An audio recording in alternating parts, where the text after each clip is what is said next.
하나님의 말씀 구약성경 이사야 1장 24절입니다.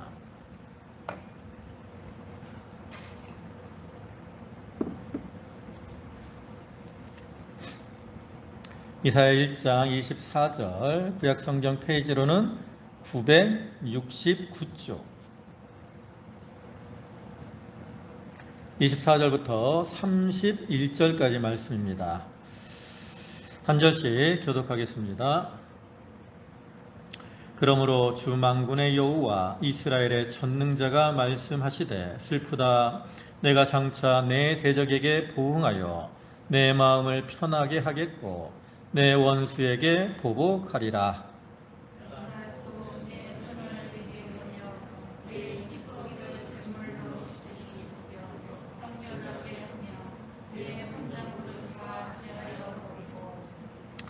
내가 내 재판관들을 처음과 같이 내 모사들을 본래와 같이 회복할 것이라.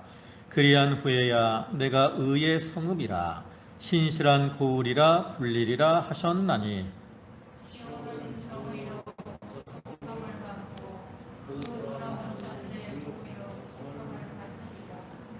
그러나 패역한 자와 죄인은 함께 패망하고 여호와를 버린 자도 멸망할 것이라.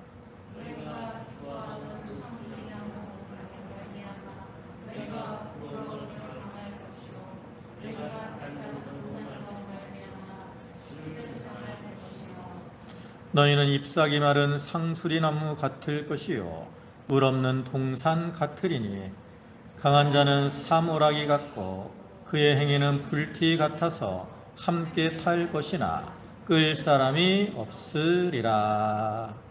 아멘. 이사야 1장 24절부터 끝에 31절까지를 보셨는데요.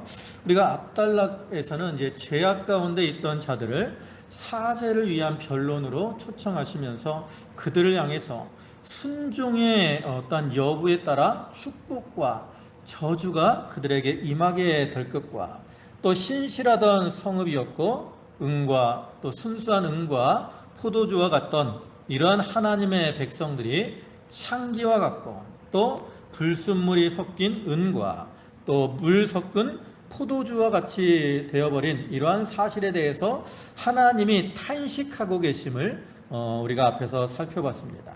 근데 이러한 하나님의 탄식은 그 백성들을 사랑하여서 그들을 다시 순결한 신부로 돌이키기를 원하는 그러한 하나님의 강한 의지가 내포되어 있다라고 말씀을 드렸는데요. 이제 이어지는 본문에서는 이 남유다 백성들의 죄에 대한 하나님의 심판이 임하게 되는데 그러한 심판의 어떤 두 가지 측면을 소개하고 있습니다. 그래서 한 가지 측면은 뭐냐? 그 택한 백성들의 어떠한 이 찢기와 불순물을 제거하고 청결하게 함으로써 다시금 신실한 백성으로 변화시키기 위한, 즉 연단을 위한 징계라는 것을 보여주고요. 또 다른 측면은 끝까지 회개하기를 거부하고 죄악의 길을 고집하는 이러한 자들은 잎사귀 마른 상수리 나무나 또 삼오라기와 같이 불에 태워버리는 멸망을 위한 징벌이 임하게 될 것을 말하죠. 그래서 여기서 말하는 것은 결국 우리가 이 성경 전체를 보면 동일하게 교훈하는 건데 이 하나님이 이 이스라엘을 징계하시는데 그 근원은 다 어떤 하나님의 사랑을 밑바탕으로 한다는 것을 보여주면서 비록 하나님의 택한 백성들이 죄를 범했을지라도 하나님께서는 한 번 택하신 자들을 향한 사랑이 변치 않으시기 때문에 그들이 죄악 가운데 있으면 오히려 그것을 안타까워하면서 징계를 통해서 불러 회개시키려고 한다라는 그러한 면을 보여주고요. 그 다음에 또 한 가지는 끝까지 회개하지 않는 이러한 자는 결국 멸망을 당할 수밖에 없다라는 것을 우리에게 보여주는 거예요. 그러니까 이 말은 뭡니까? 하나님이 이렇게 어떠한 징계와 징벌, 멸망을 위한 징벌, 이런 것들을 교훈하는 것은 뭐 회개를 이렇게 멸망을 받아라, 멸망받기를 원해서 이런 말씀을 하시는 것이 아니라 회개하기를 돌이키는 원하시는 그런 하나님의 사랑을 깨닫고, 또 하나님의 끝까지 회개하지 않으면 엄중한 하나님의 심판이 임하게 될 것을 기억하고 두려움과 떨림으로 그러한 죄악의 길을 떠나야 된다, 이것을 교훈하는 거죠. 그러니까 하나님이 이 성경에서 어떤 심판에 대한 말씀을 쭉 하시는 이유는 하나님의 백성들에게 뭐 그것을 가지고 너희가 심판받고 멸망해라, 이러한 의미가 아니라 그런 심판, 경고, 어떤 징계를 통해서 회개케 하시려고 하는 그런 하나님의 사랑을 깨달으라는 거죠. 또 하나님의 심판은 엄중하게 임한다라는 것을 알라는 거예요. 그래서 그러한 엄중한 심판으로 인해서 멸망의 자리에 들어가지 말고 이렇게 돌이키기를 원하시는 하나님의 사랑을 깨닫고 회개하고 돌이킴으로 하나님의 긍휼하심을 입어라, 이것을 이제 교훈하는 거예요. 그러니까 이 이사야에서 이런 어떤 이사야나 뭐 예레미야 이런 성경들을 우리가 이 선지서를 보면 어떤 심판에 대한 예언들이 많이 나오거든요. 근데 심판에 대한 징계와 심판에 대한 이러한 경고 예언들은 다 그러한 목적으로 쓰여진 거예요. 여기서도 그러한 것을 의미하는 거죠. 그래서 여기서는 이제 그러한 사랑을 위한 징계, 그 다음에 공의로 인한 어떤 징벌, 이것을 말씀하는 겁니다.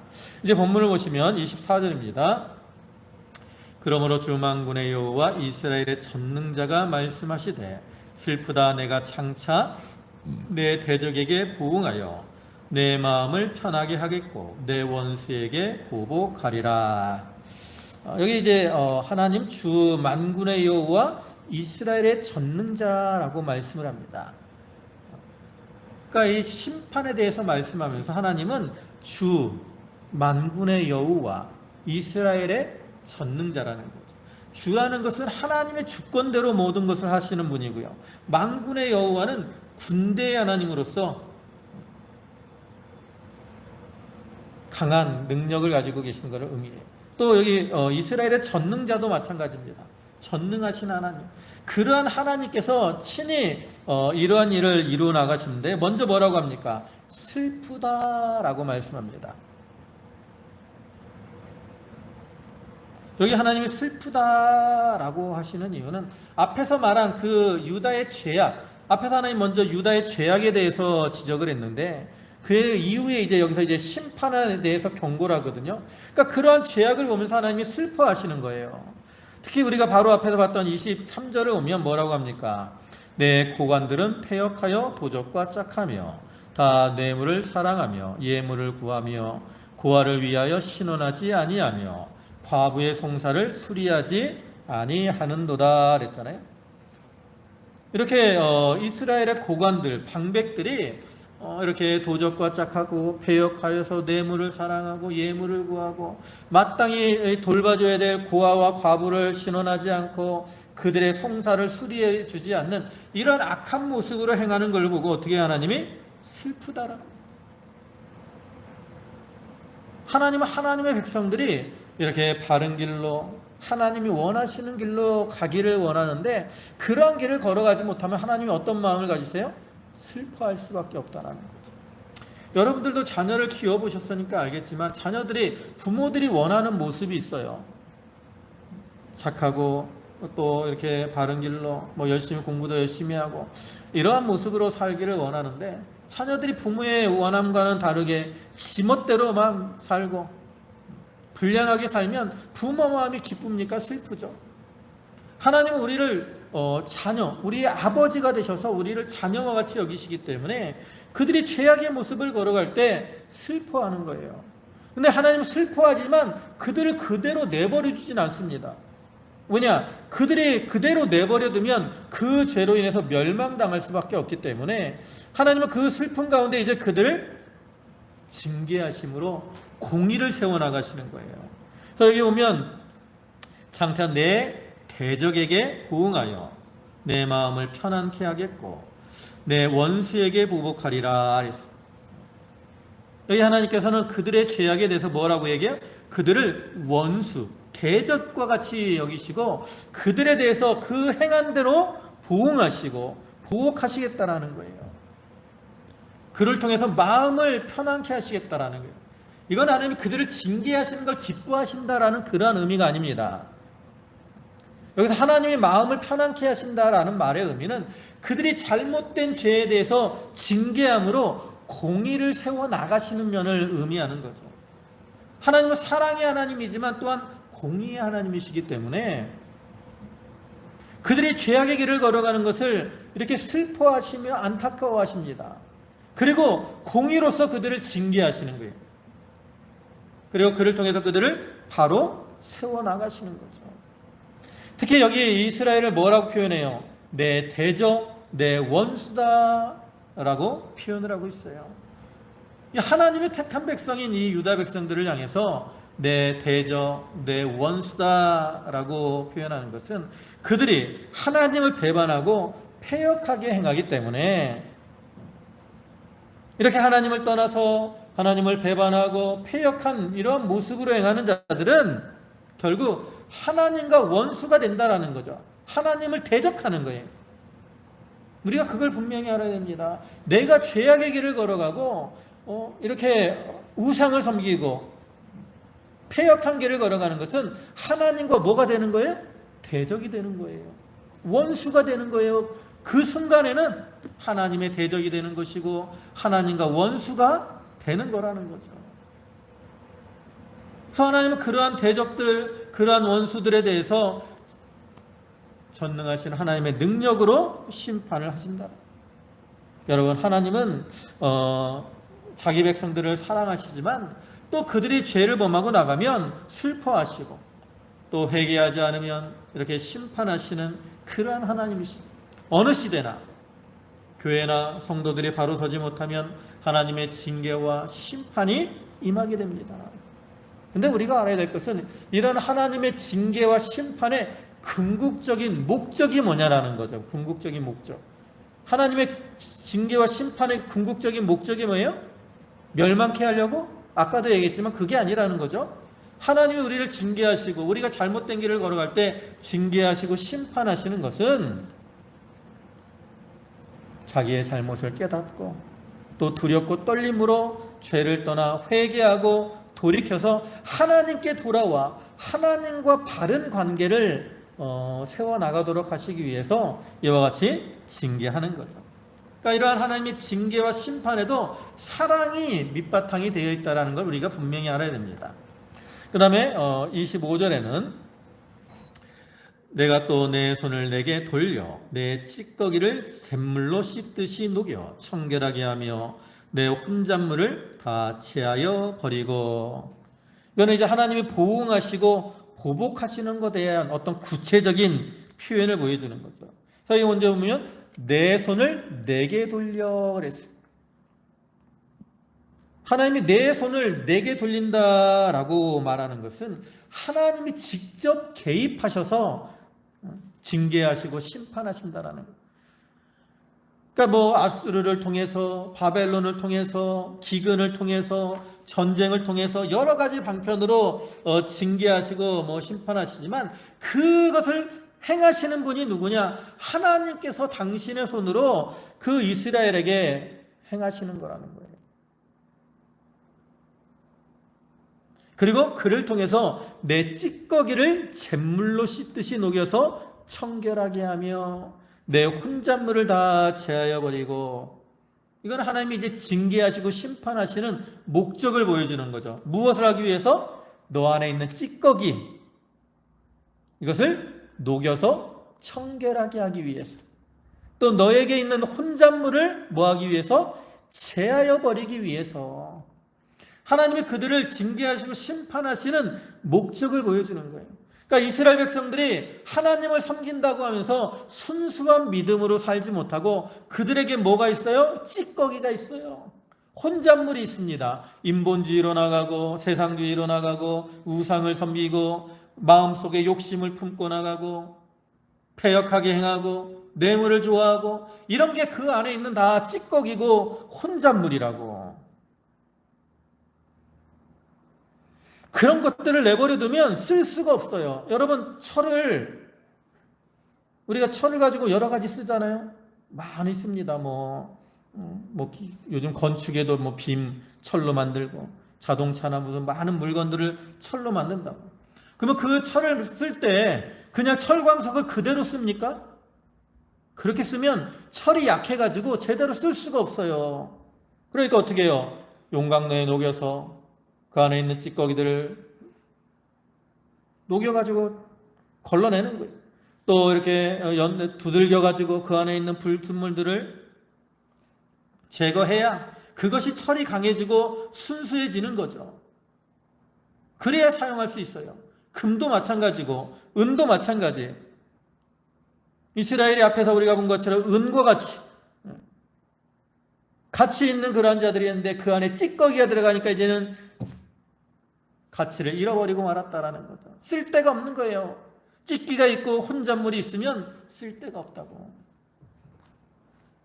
그러니까 하나님은 이 유다 백성들을 쓸만한 자로 만드시기 위해서 그들 가운데 있는 찌꺼기를 녹여내고 또 그들의 속에 있는 혼잣물을 제하여 버리기 위해서 어떻게 해요? 내 손을 내게 돌려서 너희를 징계하시고 심판하신다라는 거죠. 그러니까 여기서는 하나님이 징계하시고 심판하시는 그런 목적을 우리에게 분명히 보여주고 있습니다. 그래서 오늘날에도 이때뿐만 아니라 오늘날에도 우리에게 여러 가지 어려움들이 닥치고 하나님 우리를 징계하시기도 하시고 심판하시기도 하는데 이러한 환난, 시험, 징계, 심판 이런 것들이 오더라도 그 이면에는 그를 통해서 우리를 이렇게 청결하게 하고 우리 안에 있는 혼잣물들을 제거하시기 원한 그런 하나님의 뜻이 있다라는 거, 그러한 사랑으로 우리를 징계하시기도 하시고 심판하시기도 한다라는 거, 우리가 그것을 분명히 기억해야 된다라는 거죠. 그리고 그것을 깨닫고 회개하고 돌이켜야 된다라는 거. 또 이제 26절입니다. 내가 내 재판관들을 처음과 같이 내 모사들을 본래와 같이 회복할 것이라. 그리한 후에야 내가 의의 성읍이라 신실한 고을이라 불리리라 하셨나니. 이제 여기서는 이제 그 어떤 회복을 위한 징계에 대해서 먼저 말씀을 하죠. 그래서 내 재판관들을 처음과 같이 모사들을 본래와 같이 회복한다 그랬는데, 이 재판관이나 모사, 이것은 이사야 당시에 지도자들을 가리키고요. 또 처음, 본래라는 말은 과거에 모세나 여호수아와 같은 시대, 또 다윗과 솔로몬과 같은 시대, 좋은 지도자들을 통해서 백성들을 다스리던 이러한 때를 가리켜요. 그러니까 하나님께서 그러한 시대와 같이 좋은 지도자들을 세워서 그들을 회복시키시고 바로 세워 나가겠다라는 거죠. 그래서 예언적으로는 이제 장차 유다 백성들이 바벨론의 포로로 잡혀갈 게 되지만 때가 되면 하나님께서 그들을 회복시켜 돌아오게 하시는데, 그때 좋은 지도자들을 세워서 예루살렘 성벽을 건축하게 하시고 또 성전을 건축하게 해 주실 것을 의미하는 거예요. 그런데 영적으로는 이제 신약시대 교회가 이렇게 하나님을 버리고 죄악의 길을 걸어가 타락하게 되면 그때 하나님께서 이제 징계하시고 또 좋은 하나님의 종들을 세워서 초대교회 시대와 같이 말씀만을 이렇게 따라가는 그러한 교회로 세워 나아갈 거라는 거죠. 그래서 이 말씀처럼 실제로 이스라엘 백성들이 바벨론 포로 생활하다가 돌아올 때 하나님이 스룹바벨과 그 예수야, 여호수아, 그 다음에 또 느헤미야, 에스라 이러한 이 지도자들을 통해서 예루살렘 성벽을 건축하게 하고 또 성전을 건축하게 하잖아요. 또 중세시대에도 이 교회가 타락하니까 하나님이 칼빈이나 또 루터와 같은 이러한 종교 개혁자들을 세우셔서 어느 정도 그러한 것들을 성취해 나아가셨고, 그다음에 궁극적으로는 이제 장차 예수 그리스도께서 재림하심으로 하나님 나라가 완전히 도래하게 될 것을 예표적으로 보여주는 거죠. 그래서 이사야 60장 17절과 18절을 보면 내가 금을 가지고 놋을 대신하며 은을 가지고 철을 대신하며 놋으로 나무를 대신하며 철로 돌을 대신하며 화평을 세워 관원으로 삼으며 공의를 세워 감독으로 삼으리니 다시는 강포한 일이 내 땅에 들리지 않을 것이요 화평과 파멸이 내 국경 안에 다시 없을 것이며 내가 내 생벽을 구원이라 내 성문을 찬송이라 부를 것이라. 하나님이 이렇게 회복시켜 주실 것을 약속하고 계신. 또한 27절에는 시온은 정의로 구속함을 받고 그 돌아온 자들은 공의로 구속함을 받으리라. 여기 시온이 나오고 돌아온 자들이 나오는데요. 원래 시온은 시온 산을 가리키거나 아니면 예루살렘 아니면 뭐 이스라엘 백성들을 가리키기도 하는데, 여기서는 바벨론 포로로 잡혀갔다가 BC 538년에 그 고레스 왕의 조서를 따라서 바벨론에서 귀환하게 되는 그러한 이스라엘 백성들을 가리키고요. 영적으로는 예수 그리스도를 믿는 자들을 가리킵니다. 또 여기 돌아온 자들도 마찬가지입니다. 돌아온 자들은 1차적으로 역사적으로는 그 바벨론 포로에서 풀려난 자들을 가리키고요. 네, 오늘날에는 죄로부터 구원을 받은 이러한 자들을 가리킵니다. 그러니까 하나님께서 그들을 죄에 대해서 심판하시는데, 그러한 심판을 통해서 어떻게 하신다라는 거예요? 다시금 회복시켜 주신다라는 것을 의미하는 거죠. 그래서 이스라엘이 죄악 가운데 행하니까 하나님이 바벨론을 통해서 그들을 심판하셨지만, 그 이후에 때가 되니까 하나님께서 이제 다시 그들에게 구원의 복을 베푸셔서 돌아오게 해주셨어요. 또한 영적으로는 우리 성도들이 그리스도의 구속을 통해서 죄사함을 받고, 그 다음에 그 이후에 우리가 믿은 다음에도 또 여전히 죄 가운데 살아갈 때가 있는데, 그때도 회개하고 돌이켜서 처음 신앙으로 돌아오게 되면 우리에게 그리스도의 의를 덧입혀 주실 것을 가리키는 거죠. 그래서 하나님의 만약에 하나님께서 우리에 대해서 그 행한 대로 우리가 범한 어떤 죄값대로 우리를 심판하셨다면 우리는 참 구원받을 만한 사람이 하나도 없었을 겁니다. 하나님께서 죄인된 우리에게 예수 그리스도의 구속의 죽음을 통해서 완성된 하나님의 의, 그것을 우리에게 입혀주심으로 말미암아 우리가 구원의 은혜를 입게 되었다라는 거죠. 근데 이러한 면이 바로 하나님의 사랑인 동시에 하나님의 공의인 겁니다. 그리스도의 그 구속을 통해서 우리를 의롭다 하신 것, 이게 사랑이고 긍휼이에요. 그래서 로마서 5장 8절에서는 우리가 아직 죄인 되었을 때 그리스도께서 우리를 위하여 죽으심으로 하나님께서 우리에게 대한 자기의 사랑을 확증하셨느니라 그랬어요. 또 베드로전서 3장 18절에서도 그리스도께서 또 단번에 죄를 위하여 죽으사 의인으로서 불의한 자를 대신하셨으니 이는 우리를 하나님 앞으로 인도하려 하심이라. 이와 같이 예수님께서 단번에 죄를 위하여 죽으심으로 의인이 불의한 우리를 대신하셨고, 그를 통해서 우리를 하나님 앞으로 인도해 주신 것. 이런 구원의 은혜를 하나님이 우리에게 베풀어 주십니다. 그러니까 오늘날 우리를 징계하시는 면도 마찬가지예요. 그를 통해서 우리에게 의를 덧입혀 주시고, 회개하고 돌이키면 의를 덧입혀 주시고 구원을 이루어 나갈 수 있도록 해 주신다라는 거예요. 반면에 이제 그 뒤에 나온 건 이제 그와는 반대된 모습인데요. 28절 보면 그러나 패역한 자와 죄인은 함께 패망하고 여호와를 버린 자도 멸망할 것이라. 앞에서는 이렇게 하나님의 징계와 심판이 임했을 때 회개하고 그 다음에 처음 사랑, 처음 믿음으로 돌아오면 하나님께서 그들을 회복시켜 주실 것을 이렇게 말씀을 했다면, 여기서부터는 뭘 말씀합니까? 징계와 심판이 임함에도 불구하고 끝까지 회개하지 않고 돌이키지 않는 이러한 자들은 멸망을 당하게 될 것을 선언하는 거예요.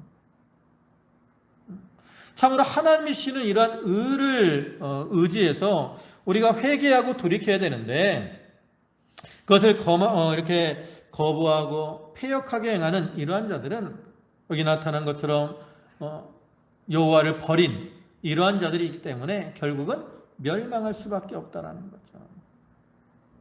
사실 우리는 모두가 죄인이기 때문에 하나님의 긍휼하심을 입지 않으면 망할 수밖에 없습니다. 그래서 하나님께 나와서 그 하나님이 그리스도를 통해서 이루신 그 의를 덧입어 나가야 우리가 이 멸망의 자리에 들어가지 않아요. 그런데 하나님이 그러한 부르심을 우리에게 은혜로 불러주셨지만 그러한 자리에 들어가지 않고 끝까지 죄악의 길을 걸어가는 자는 어떻게 돼요? 망할 수밖에 없는 거죠. 그래서 이제 망하는 모습을 예를 들어서 설명을 합니다. 29절에 너희가 기뻐하던 상수리 나무로 말미암아 너희가 부끄러움을 당할 것이요 너희가 택한 동산으로 말미암아 수치를 당할 것이며, 여기가 너희가 기뻐하던 상수리 나무가 있고요, 너희가 택한 동산이 있습니다. 원래 이 상수리 나무는 뭘 가리키냐면 두 가지 의미가, 하나는 이제 강한 세력을 의미합니다.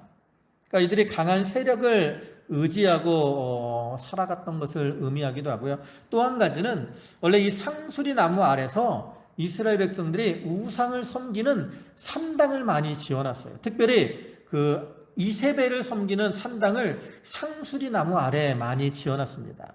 그러니까 여기서 말하는 이 상수리 나무 그런 의미가 있어요. 세상의 세력을 의지하는 거, 그 다음에 우상을 섬기는 거, 그 다음에 또 택한 동산도 마찬가지예요. 이 택한 동산도 우상을 섬기는 그러한 장소를 가리킵니다. 그러니까 결국 이 말은 뭐예요? 남유다 백성들이 우상을 섬기고 나아갔기 때문에 하나님께서 그들을 심판하실 것이고, 그때에는 그 섬기던 우상으로 인해서 오히려 부끄러움을 당하고 수치를 당하게 된다라는 거죠. 성경 여러 곳을 보면 하나님이 우상을 섬기는 자들을 심판하실 것을 분명히 말씀하죠. 이사야 42장 17절의 말씀을 보면 조각한 우상을 의지하며 부어 만든 우상을 향하여 너희는 우리의 신이라 하는 자는 물리침을 받아 크게 수치를 당하리라. 또 예레미야 10장 14절에서도 사람마다 어리석고 무식하도다. 은장이마다 자기의 조각한 신상으로 말미암아 수치를 당하나니 이는 그가 부어 만든 우상은 거짓 것이요 그 속에 생기가 없음이라. 이렇게 우상은 생기도 없고 거짓된 거라고. 근데 많은 사람들이 어리석게 그러한 우상을 섬기고 나아가고 있어요. 그러다가 하나님의 심판이 임하게 되면 그들이 우상을 통해서 구원을 받으려고 하지만 그 우상이 그들을 구원해 줍니까? 그렇지 못하잖아요.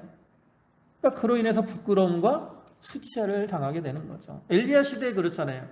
엘리야가 이제 바알과 아세라 섬기는 자들과 그 시합을 하잖아요. 하늘에서 불을 내리는 신이 참신이다. 그래서 바알과 아세라를 섬기는 사람들이 자기들의 몸을 상하게 하고 소리를 지르며 바알이여 응답하소도 아무리 외쳐도 응답이 없다고. 그러한 모습. 그러다가 이제 이 엘리야가 하나님 앞에 기도하니까 하늘에서 불이 내려와서 그 재물을 다 사르잖아요. 그래서 그 이제 바알과 아세라를 섬기던 자들, 그 자들을 다 쳐서 죽이는데, 그게 바로 헛된 우상을 섬기는 자들의 부끄러움이고 수치된 모습이라는 거죠.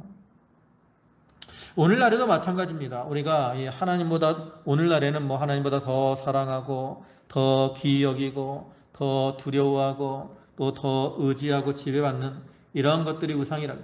자기가 우상이 되기도 하고, 자기의 고집, 완고한 것, 완고한 것은 사신우사에게 전하는 것이다라고 하죠. 또 사업이 우상이 되기도 하고 가족이 우상이 되기도 하고, 이러한 것들이 우리가 우상으로 삼고 그것들을 의지하며 살려고 하지만 하나님의 징계와 심판이 말 때는 그런 것들이 자기를 구원해 주지 못해. 그래서 그로 인해 오히려 수치와 부끄러움을 당하죠. 그래서 이제 그 수치를 당하고 부끄러움을 당하는 모습을 그 뒤에 구체적으로 말하는 거예요. 그래서 30절 보면 너희는 잎사귀 마른 상수리 나무 같을 것이요 물 없는 동산 같으리니. 앞에서 무엇을 의지했어요? 상수리 나무를 의지하고 나갔다. 기뻐하며 그걸 의지하고 나갔어요. 근데 그 상수리 나무가 어떻게 됐어요? 잎사귀가 말라버렸어요. 말라버렸어. 잎사귀가 마른 상수리 나무가 뭘 가리킵니까? 그들은 이 상수리 나무가 늘 푸르러서 자기들을 지켜줄 것으로 여겼지만 그러한 우상 산당들이 하나님의 엄중하신 심판 앞에는 다 말라버리는 거예요. 그러니까 그것을 의지하던 자들이 부끄러움을 당할 수밖에 없죠. 또 물 없는 동산 같다 그랬어요. 아까 택한 동산이 있었는데 그들은 그 동산에서 참 기쁨과 즐거움을 누릴 줄로 생각을 했다고. 근데 그 동산에 뭐가 없어요? 물이 없어요. 물이 없으니까 생명의 역사가 끊어지게 되고 기쁨을 잃어버리게 되는 거죠. 생명의 근원이 누굽니까? 생수의 근원이 누구예요? 하나님이라고. 그래서 우리가 생수의 근원 되시는, 생명의 근원 되시는 그런 하나님을 섬기고 하나님을 따라가면, 우리가 시편 1편에서 나오는 것처럼 저는 시냇가에 심기운 나무가 시절을 쫓아 과실을 맺으며 잎사이가 마르지 아니함 같으니, 생수의 근원 되시는 하나님과 동행하면 하나님으로부터 오는 생명의 역사가 늘 흘러넘치기 때문에 시절을 쫓아 과실을 맺고 잎사귀가 마르지 않고 생명의 역사가 끊어지지 않는다고. 그리고 그 안에서 기쁨과 즐거움을 누리게 되죠. 이렇게 생명의 근원 되시는 하나님을 떠나서 참 헛된 터진 웅덩이와 같은 그런 우상을 따라가는 자들은 생명의 역사가 끊어지게 되고 물 없는 동산과 같이 메마르고 답답하고 기쁨을 잃어버리고 점점 죽어지게 되고 마는 거예요. 또한 그뿐만 아니라 강한 자는 삼오라기 같다 그랬어요. 그리고 그의 행위는 불띠 같다 그랬는데, 이 삼오라기라는 거 있잖아요. 삼은 이 물에 적셔지면 좀 강하다고 합니다. 근데 말라지면 불에 쉽게 타요. 여기 근데 행위가 뭐 같아요? 불티야. 그래서 마른 삼과 같이 불티, 자기의 행함으로 해서 어떻게 돼요? 다 타버리게 되는 거예요. 하나님의 징계와 심판이 말 때 다 타버리게 되고, 그 다음에 그때는 끌 사람이 없어요. 하나님이 징계하시고 심판할 때는 누구도 그것을 끌 수가 없는 거죠. 그러니까 이와 같이 하나님을 떠나 우상을 섬기면서도 하나님이 징계하시고 심판하실 때 회개하지 않고 돌이켜야지 않으면 이러한 엄중한 멸망이 그들에게 임하게 될 것을 경고하고 있다는 거죠. 그러니까 하나님의 어떤 이 징계와 심판은 두 가지 면으로 항상 임하는 거예요. 두 가지 면. 하나는 회개케 하기 위한 그러한 징계와 심판을 통해서 우리를 연단하시고 회개케 하기 위한 그러한 목적이 있는 것이고요. 또 하나는 이렇게 끝까지 회개하지 않는 자들에게 대해서는 완전히 멸망을 의미하는데, 또 그를 통해서 우리에게 주는 경우는 뭐냐? 우리가 끝까지 회개하지 않으면 저렇게 멸망을 당할 수밖에 없구나. 그것을 깨닫고 두렵고 떨림으로 그러한 잘못된 자리를 떠나 돌이켜야 될 것을 예표적으로 우리에게 교훈하는 거죠. 그래서 우리가 오늘 본문을 통해서 그러한 죄악의 길을 걸어가면 결국 하나님의 심판이 임하게 될 수밖에 없다라는 거, 우리가 이것을 분명히 기억하고, 그러나 하나님의 이러한 징계와 심판 가운데서도 택한 백성들에 대한 사랑을 결코 버리지 아니하시고 우리가 회개하고 돌아오기를 늘 하루를 천년과 같이, 천년을 하루와 같이 기다리고 계신다라는 거죠. 그러니까 우리가 그런 하나님의 사랑을 기억하고 우리가 이러한 말씀들을 통해서 나를 비춰봐야 됩니다. 내가 과연 어떠한 모습으로 살아가고 있는가? 과연 내가 하나님이 원하시는 그런 모습으로 살아가고 있는가? 내가 지금 하나님을 떠나서 하나님이 나를 부르시는데 내가 그 부름에 대해서 거절하고 있지는 아니한가? 좀 이런 것들을 생각해보고 이 말씀을 우리가 거울로 삼아서 이제 하나님이 원하시는 그런 모습으로, 우리가 다 부족하잖아요. 여러분이나 저나 다 부족합니다. 잘못된 길을 걸어갈 수밖에 없어요. 연약하기 때문에. 그때마다 우리를 이렇게 돌아오기를 고대하고 계시는 그런 하나님의 뜻을, 사랑을 기억하고 우리가 하나님께 돌아가서 이런 하나님의 은혜와 긍휼하심을 입는 그러한 성도들이 다 되도록 해야 되겠습니다. 기도하시겠습니다. 만유의 주가 되시고 자비와 사랑과 긍휼이 풍성하신 주님, 이렇게 남유다의 죄에 대해서 책망하시고 경고하시고 또한 그들에 대해서 징계와 심판을 말씀하시는 주님, 이러한 징계와 심판을 통해서 회개하고 돌아오는 자들에게는 하나님이 회복의 은혜를 주시지만 또 끝까지 이렇게 하나님을 떠나 패역하게 행하는 자들에게는 엄중한 심판이 임하게 될 것을 교훈하시고, 이러한 하나님의 징계와 심판이 다 하나님의 사랑을 기반으로 하는 것이었습니다. 그를 통해서 우리로 회개케 하시며 또 멸망을 보고 두렵고 떨림으로 그러한 자리를 떠나라고 권고하심을 저희로 깨닫게 하여 주시옵소서. 아버지 하나님, 이 시대가 점점 말세가 되어서 죄악이 관영한 가운데 있습니다. 주여, 저희가 하나님을 믿는다고 하면서 하나님의 뜻대로 살지 못하고 죄악의 길을 걸어가는 것이 너무나도 많이 있음을 고백합니다. 주여, 저희를 불쌍히 여겨 주옵소서. 주여, 이러한 이 악한 시대를 보면서 탄식하게 하시고, 주여, 이제 저희가 그 가운데서 자기를 돌아보며 회개하고 하나님께로 돌아가는 그러한 저희의 삶이 되게 하여 주시옵소서. 아버지 하나님, 참으로 날씨가 무더운 가운데 있습니다. 저희 성도들 건강을 지켜주시고 또 비로 인하여도 피해 당하지 않도록 보호하여 주시옵소서. 모든 것을 주님께 맡기옵고 예수님의 이름으로 기도 올리옵나이다.